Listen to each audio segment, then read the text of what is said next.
next speaker is Professor Kathleen Schubert from Paris 1 and School of Economics of Paris School of Economics. That's it. I think I know Kathleen since 20 years at least, or maybe. Okay. She has been working on climate change since a long time using complicated growth models, and she will talk about the holy grail of the economists. It's about carbon pricing. Okay. So, Kathleen, you have the floor for, if you want some questions, it's best to limit to 25 minutes. Thank you. So I'm going to talk about something narrower than what we have seen now. It's about energy transition. It's focused on energy transition and how to go from fossil fuels to clean energy. And I will mostly talk on policy instruments.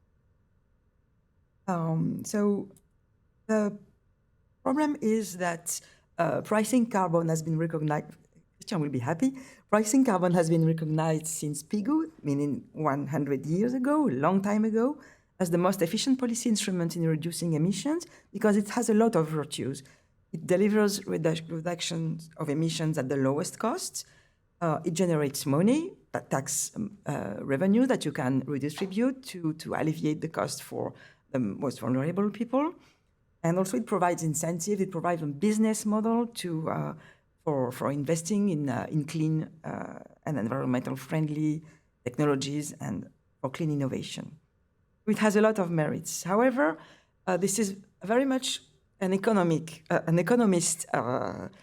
stuff. Okay, almost nobody finds carbon pricing appealing except for economists, and the reason why it is the case is that people understand very better the distributional aspects of climate policy than the efficiency aspects. Okay, and they see the adverse distributional impacts of carbon pricing, and this is what is scaring them. And so we have a big problem of acceptability of this carbon pricing. In France, it is the yellow vest crisis that has been the example of that. So there is insufficient carbon pricing all over the world, and there is the adoption of alternative policy instruments, command and control, subsidies to the purchase of clean energy. I'm going to focus on that, and subsidies to investment in renewable production or in storage capacity. So this is the carbon pricing around the world as a context. You see that, so in the horizontal axis, you see the share of emissions that are covered in the different jurisdictions. And on the vertical axis, you see the carbon price. Okay? And what you see is that either the carbon price is very low or a very small share of emissions is covered, or both, except for Europe. Europe is the big red circle here. So Europe has, with the EU ETS, has a serious climate policy, even though the share of emission covered is not big, but it's almost all in the world.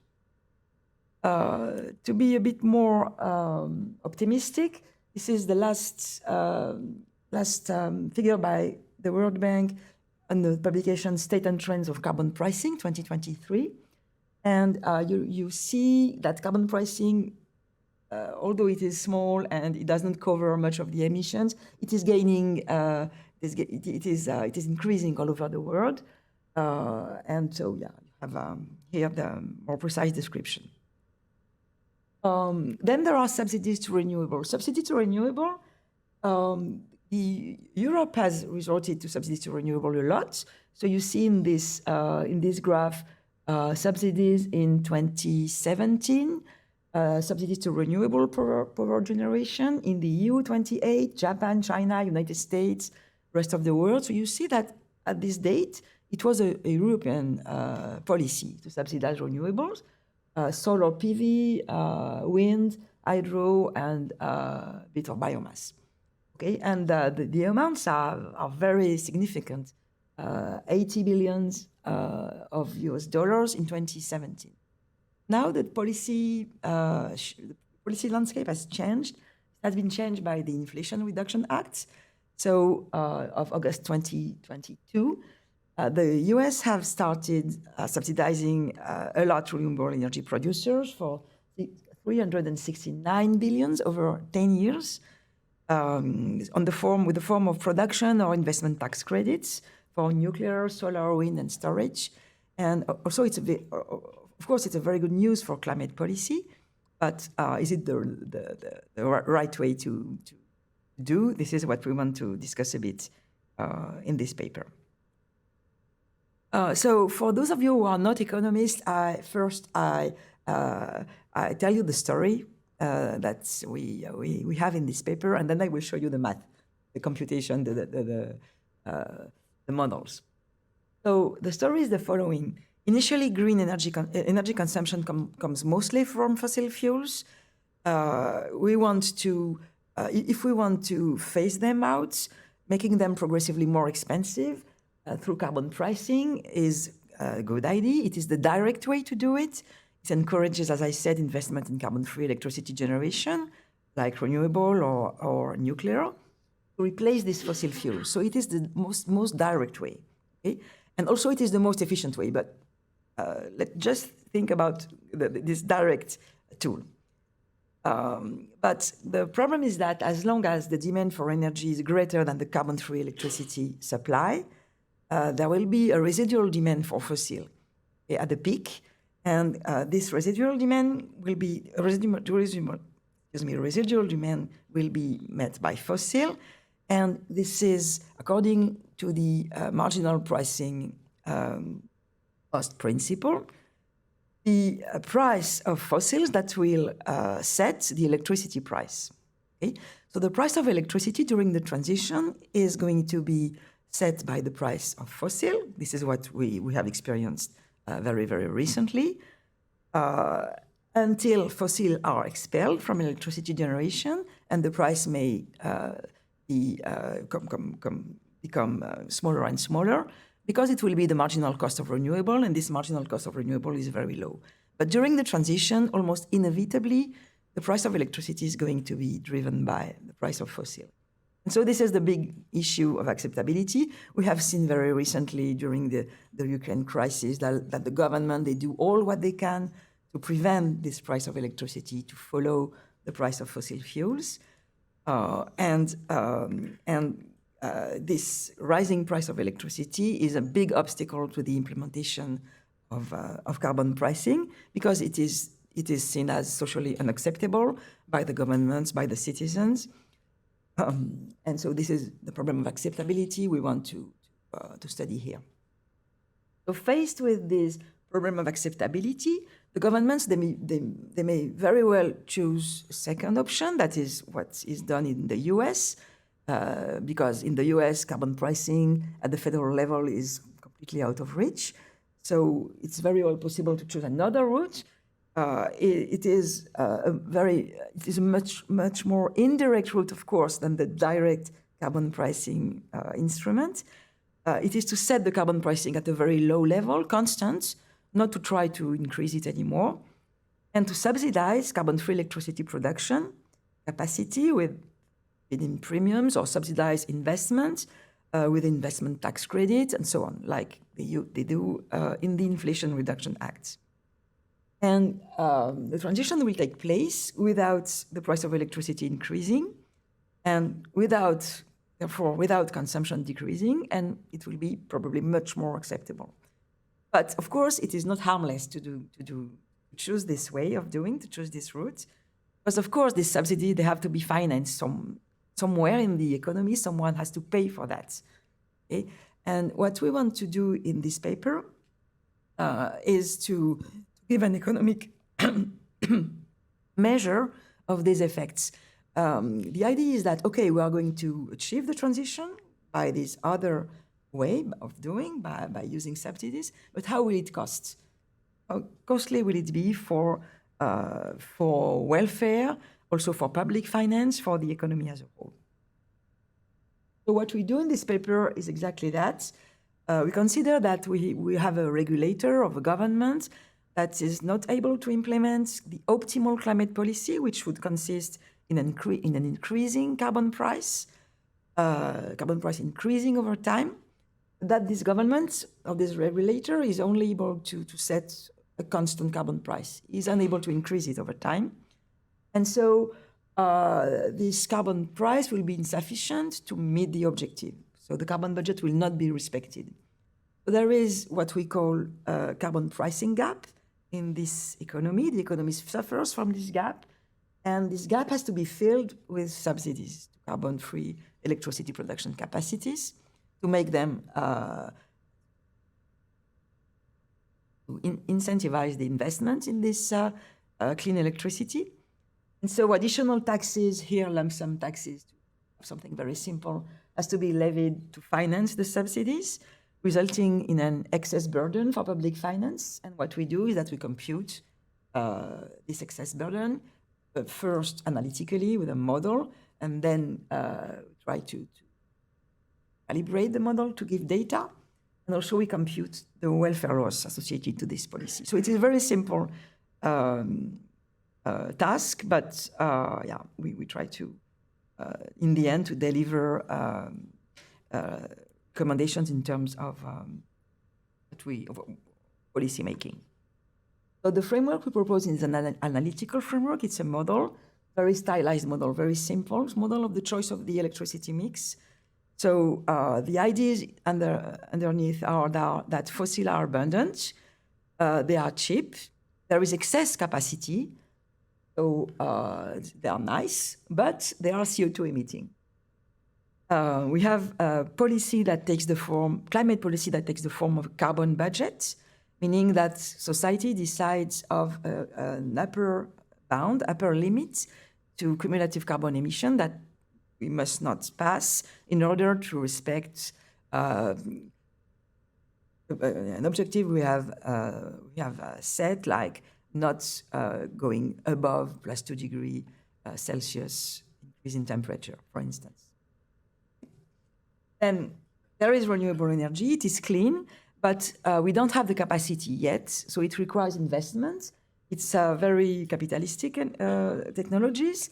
We require a lot of investment now in carbon-free electricity generation capacity, like solar panel, wind turbines, and also storage equipment, because we suppose in this model that the question of intermittency of renewable electricity generation is solved. Otherwise, it adds a lot of complications that we don't want to enter into here. So renewable is the investment in renewable is very expensive. But then when you have invested, the marginal cost of using this energy is almost zero. It's very, very low. Then there is this acceptability constraint I have talked about that will prevent the economy from following the optimal path of consumption, which would be a decreasing path if the carbon pricing were increasing. So it makes electricity producers invest too much and too early in carbon-free electricity production capacities to phase out fossil without increasing its price. We have to overinvest in carbon-free electricity generation at the beginning of the trajectory. It will postpone fossil phase-out, and it will be costly for public finance, and it will affect negatively welfare with two types of channels: the distortion of the consumption path, the electricity consumption path, and the increased cost of investment in carbon-free electricity generation capacity because of this early overinvestment in capacity necessary to phase out fossil. That's the story. So I skip maybe the literature, and I give you some ideas of how the model is built. You will see it's a very simple model, representative household with infinite horizon, closed economy, constant discount rate, energy consumption that is produced either with fossil, this from X, small x, or by carbon-free electricity production. This is phi y. Y is the capacity, and phi is the is how you convert watts in watt hour, kilowatt in kilowatt hours. Okay, coefficient that we normalize to 1 to simplify. The household, their utility is derived from the consumption of a generic good. Let's say it is Z.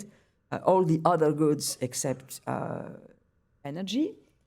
And second part, which is U of E, the derived utility from their electricity consumption. And their demand, household energy demand, is driven by the price of electricity. P is the price of electricity. Then there is an electricity producer. He can produce with fossil, but he can also accumulate carbon-free electricity generation capacity. The capacity is Y. It is accumulated thanks to investment, I, but it also depreciates. This is the delta Y part, is depreciation. And there are adjustment costs, C of I, the cost of investments, convex. And so the optimal behavior of this producer is to set a price of electricity which is driven by the price of fossil, PX, plus the carbon tax, TO. Investment is driven by this parameter, this variable we call mu D. Mu D is a shadow price. It is not a market price. It is the private value of carbon-free electricity generation capacity. It does not exist on the market. It is a shadow value. This is the value that is going to drive investment. Okay? And the last equation is explaining how this value evolves over time. And what we see is that this value is completely dependent on the price of electricity, but also on sigma. This sigma is the subsidy. To summarize, the price of electricity is set by the price of fossil because of what I explained before, marginal cost pricing. But for electricity producers, investing in carbon-free generation capacity has a value. This value is this mu D, and this value is what drives their investments in this capacity. And this value is, in turn, dependent on the price of electricity, price at which they can sell their electricity, and on the subsidy they get to produce this electricity, this carbon-free electricity. Fossil producers, we suppose that fossil is abundant and there are no extraction costs, so the price of fossil will be zero, actually, PX. And then we have a regulator. The regulator looks at cumulative carbon emissions. It is the X. Okay, the X is increasing with the use of fossil energy, and the climate policy is to cap this cumulative carbon emission at a level X bar, not to emit cumulatively more than that. And then there are the two policy tools, carbon tax and the feed-in premium, for instance, sigma, to incentivize carbon-free electricity capacity building. The public budget is balanced, and there is an equilibrium of the electricity market, meaning simply that supply is equal to demand. So not to come too much details on the models, but what we do is we find the optimal policy, the optimum of this situation, in this framework, the optimum, and then we will look at what are the instruments that allow to reach this optimum. The optimum is very simple. You have a planner that maximizes society's net surplus, and how this planner makes the economy evolve is that he has in mind a carbon value, the shadow carbon value that is denoted by lambda, and this carbon value is something that is at the optimum growing over time, increasing over time at the discount rate. This is what we call the Hotelling rule. This carbon value drives electricity consumption, drive also the mu, the value of carbon-free electricity generation, which in turn determines investments. And in the end, so there is a first phase where fossil is used. This is what I've called the carbon era, where this happens. At some point, the carbon budget is reached, and then fossil must stop. Is a date T, date of fossil phase out. After that, it is a carbon-free era. Okay. And the policy to obtain these optimal trajectories are to charge a carbon tax equal to the optimal carbon value, meaning increasing over time at the rate of discount. Do not use any subsidy to clean generations, no feed-in. But this leads to a declining consumption path, and so this is the potential acceptability issue and political opposition. And what we do next is look at what happens. We'll have 5 minutes? Okay. I know. What we do next is to look at the second best climate policy, taking into account the fact that the regulator cannot implement this first best policy, but must stick to a constant carbon tax. Okay? So the second best policy is computed. Pardon. The second best policy is computed by solving a game. The game is the following. You have a regulator that announces a level of the carbon tax, constant, and that announces a trajectory for the subsidies. Okay. And then the agents, so the consumers, the electricity producers, they react to this announcement. They demand electricity. They build their electricity mix for the producers according to these instruments. Okay. And then the regulator, knowing these responses from the agent to his policy, chooses the optimal, the best subsidy that will allow the economy to reach the carbon budget at least costs. Okay?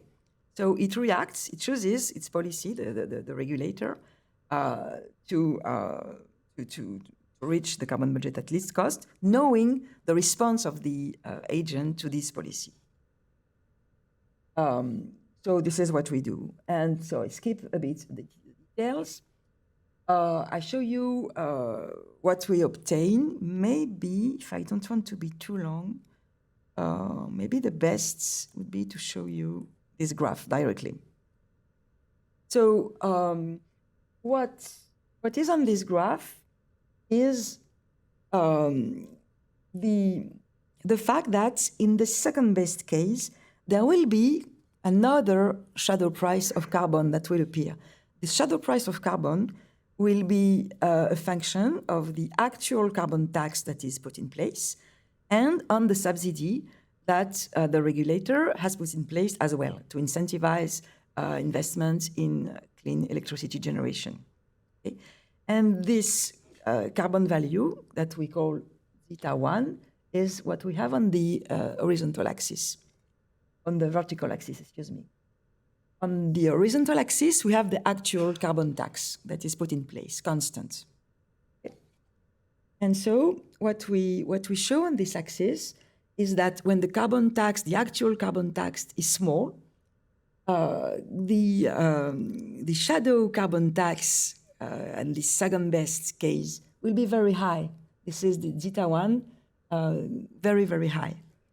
When the actual carbon tax increases, this shadow carbon price at the second best decreases. This is the curve we have here. What does it mean? It means that when the carbon tax is high, there is a huge carbon pricing gap. Carbon pricing gap is the difference between the zeta 1 and the tau. There is a huge carbon pricing gap. The actual carbon tax is not high enough. There is still the economy should still impose a carbon price that is zeta 1 very high, but it does not. It has to fill that with huge subsidy. Okay.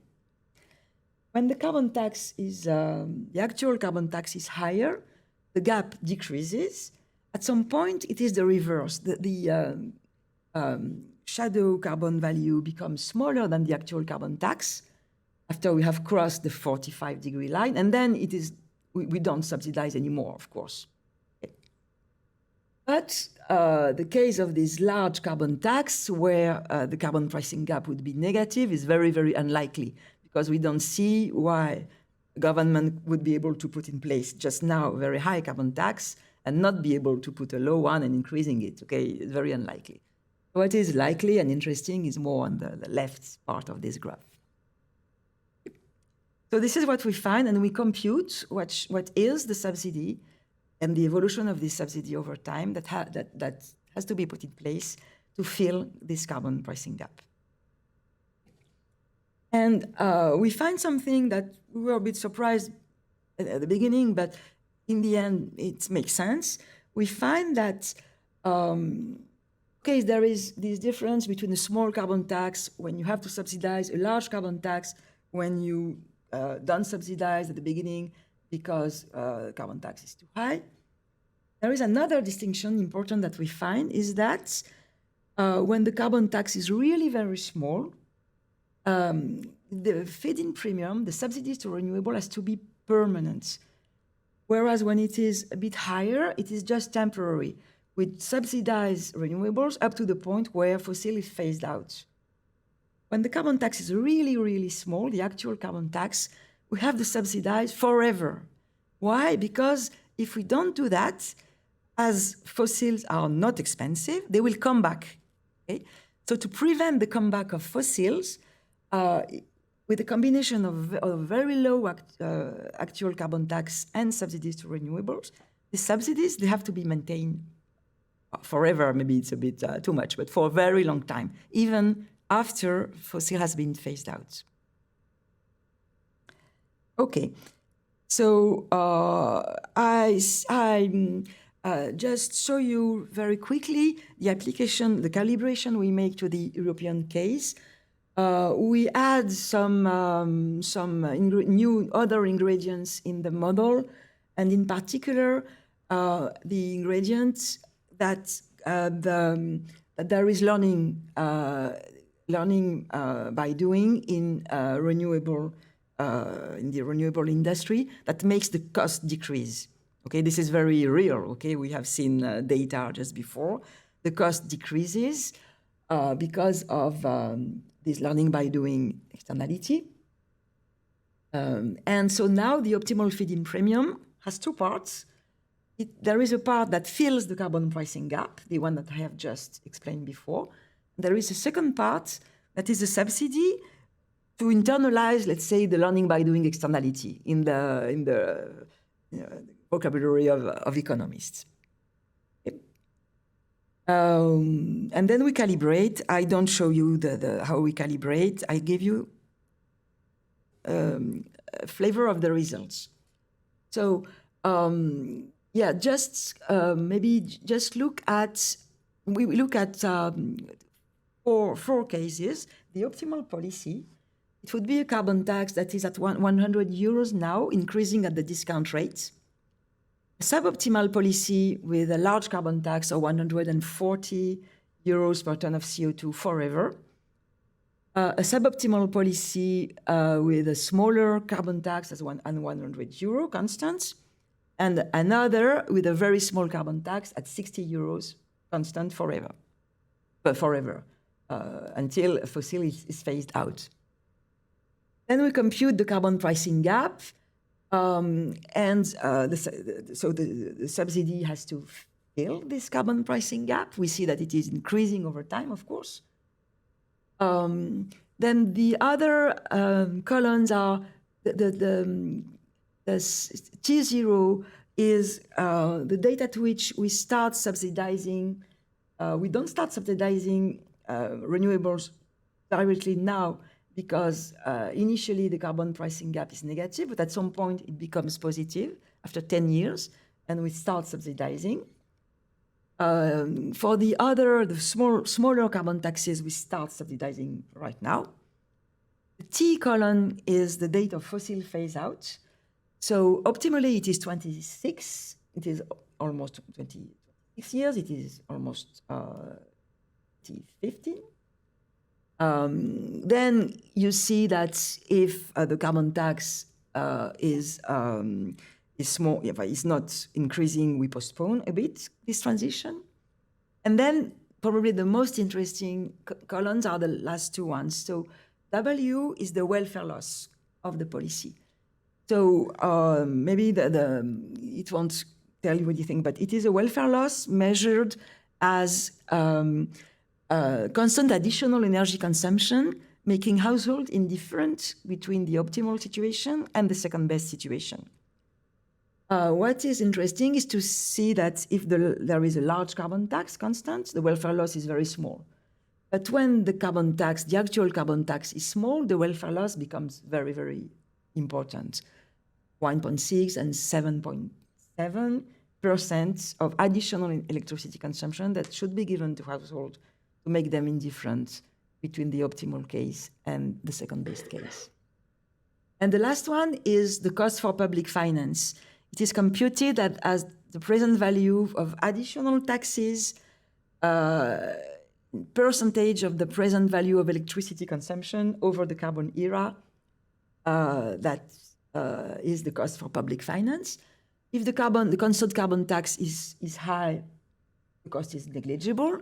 But when the constant carbon tax is very small, the cost becomes really, really huge for public finance. Okay? And okay, it's just a calibration. I'm not overconfident in the precise numbers, okay?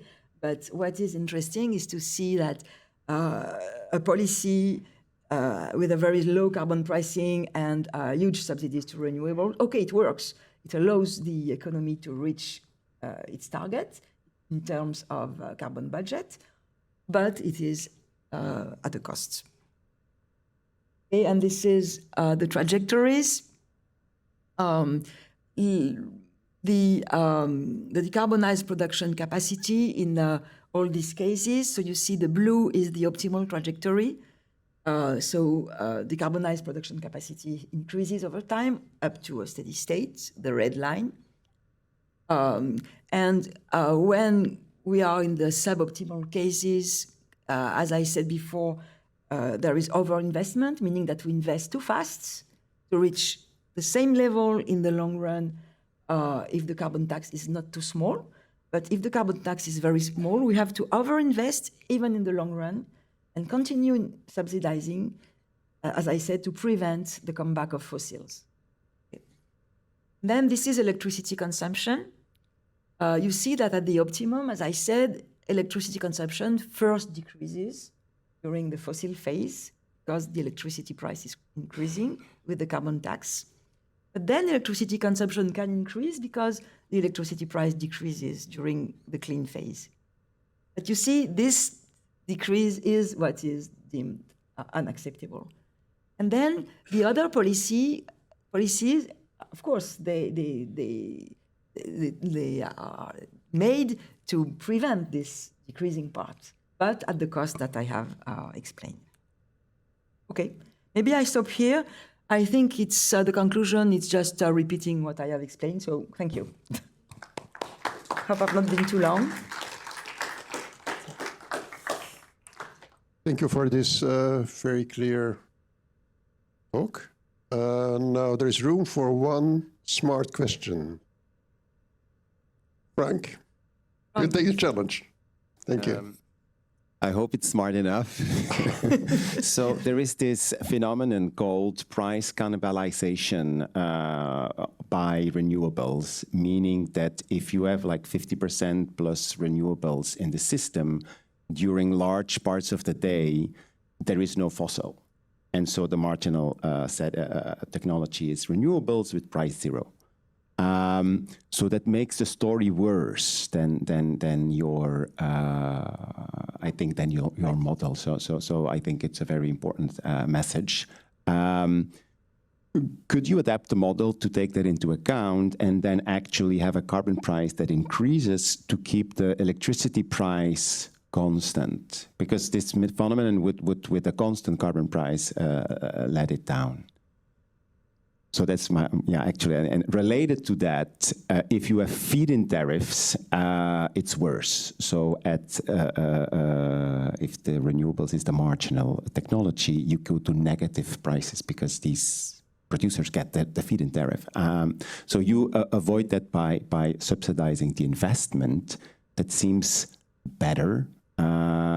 But you get the disincentive to put your renewables at the best place. Like there is a less incentive to get the renewables at the best conditions. Have you had discussions with people in the industry? Like, would it definitely be better to invest, to subsidize the investment rather than the production, the feed-in tariff, which are actually quite popular now? In the paper, we study both cases when we subsidize investment and when we subsidize capacity. In the end, it's exactly the same. Within our model, we get exactly the same thing. Okay, there is no difference, the same result. We even compute the link between the two tools. What relationship is there between them? One is on the stock, the other is on the flow. So clearly there is an equivalence somewhere, but we don't take into account what you said, your problem. So, of course, adding the fact that at sometimes in the some hours in the day, fossil are not used at all, and it is just renewables, it would change a lot. And we have another paper with Aude, maybe you have seen that, when we say that there are actually two different goods, two different types of electricity. Let's say, to be quick, to have in mind solar, there would be day electricity and night electricity. Day electricity would be produced by renewables, night by solar, by fossil. Yeah. And they have not, people do not, they give not the same utility to people, because at night, okay, you don't consume. We have done something like that. But we didn't put that into this model to have simple, let's say, analytical results. But we could do that. Yeah. You're right, it's an important problem. Thank you very much.